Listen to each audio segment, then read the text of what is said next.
कही गई कि उसमें सत्ता पक्ष भी जीता, विपक्ष भी जीता। विपक्ष वाले कहते हम जीत गए। कैसे जीते?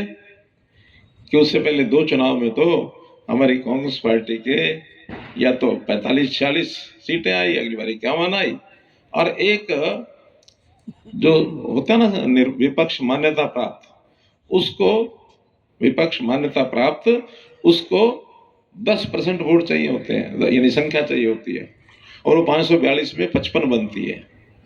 तो उनके 55 नहीं आए दोनों बार। इस बार वो इसलिए जीत गए कि वो 99 आ गए, तो एक मान्यता प्राप्त सत्ता विपक्ष बन गया वो। तो कहते हम जीत गए।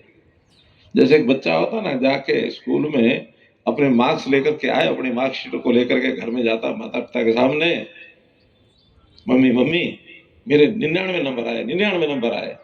तो माता पिता खुश हो रहे होते हैं। अचानक अध्यापक पहुंच जाते हैं, वो अध्यापक को बधाई देते हैं कि आपका यानी हमारा बेटा, आपका विद्यार्थी देखो 99 नंबर लेके आया। आखिर रुको तो सही, ये पता कितने में से लेके आया? ये 542 में लेके आया।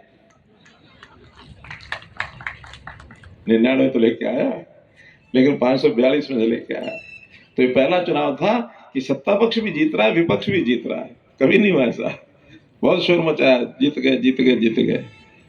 थोड़ा सा देश भर में ये विषय भी आ गया कि इस बात तो थोड़ा हम पीछे रह गए, यानी अपने लोग।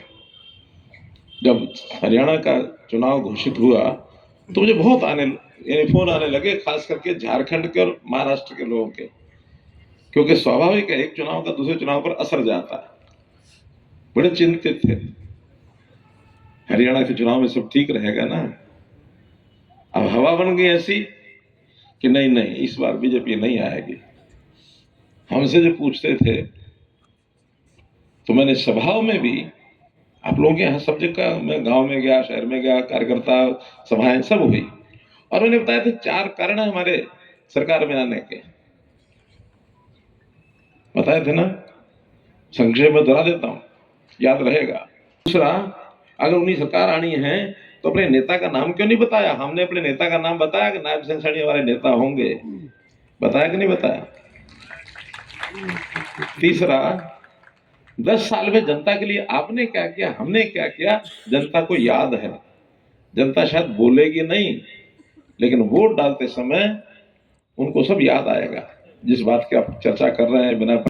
और चौथी बात मैंने बताई थी कि हरियाणा का एक रिवाज रहा है इस 58 साल के इतिहास में कि जिसकी केंद्र में सरकार होती है उसी की प्रदेश में बनती है। ये 4 बातें बताई थी कि नहीं बताई थी?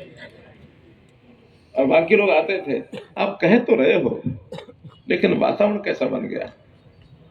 वातावरण यूं बना था, तो उसके भी कारण बताता हूं।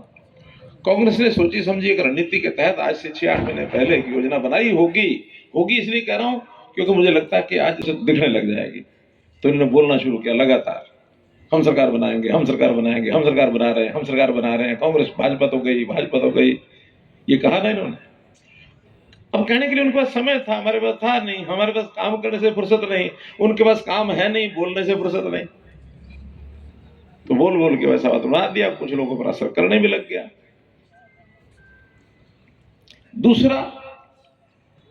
दूसरा ये था कि जब वोट डाल करके लोग बाहर निकले तो हमारे ये जो एजेंसीज होती हैं एग्जिट पोल वाली, उसमें हमारे कुछ मीडिया के मित्र भी उनकी सहायता करते हैं, जाकर पूछते हैं, बाहर खड़े हो जाते हैं, किसको वोट डाल के आए, किसको डाल के आए।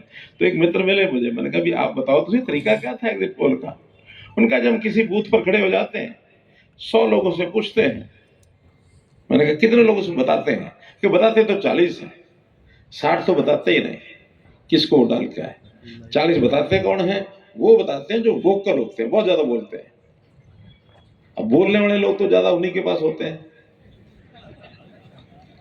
शोर मचाने वाले। हमारा कार्यकर्ता शोर जो काम करता है सहज तरीके से, जहां बैठा दिया वहीं काम करता है। उसको अगर बूथ पर बैठा दिया, बूथ